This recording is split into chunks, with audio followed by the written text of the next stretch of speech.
இந்த படத்த முதல்ல இந்த ஸ்கிரிப்ட படிச்சு, நம்பி இத ஒரு படமா ஆக்கலாம் பிரதர்ன்னு சொன்னது அருண் பிரதர் தான்.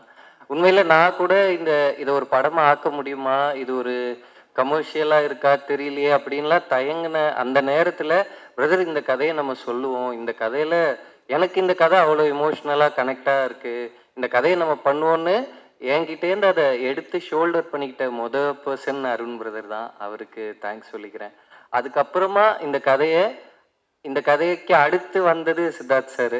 அவர்கிட்ட நான் இதே மாதிரி தான் தயங்கினேன். சார் என்கிட்ட ஒரு கதை இருக்கு. ஆனா இது ஒரு மெயின் ஸ்ட்ரீம் படமான்னு கூட எனக்கு தெரியல அப்படின்னு நான் தயங்கிட்டே சொன்னேன்.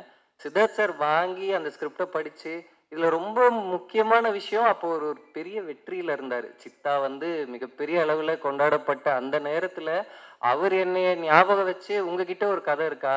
உங்களோட ஒரு படத்துல நடிக்க நான் விரும்புறேன்" அப்படின்னு சொன்ன அந்த மனசு தான் எனக்கு சித்தார்த் சார் வந்து நல்ல சினிமாவை எவ்வளோ தேடுறாரு அப்படின்றது இப்போ வரைக்கும் எனக்கு அந்த பெரிய ரெஸ்பெக்ட் இருக்கு. அதுக்கப்புறம் சித்தார்த் சார் வந்து தான் இந்த ஸ்கிரிப்ட அது ஒரு வெர்ஷனா இருந்தது.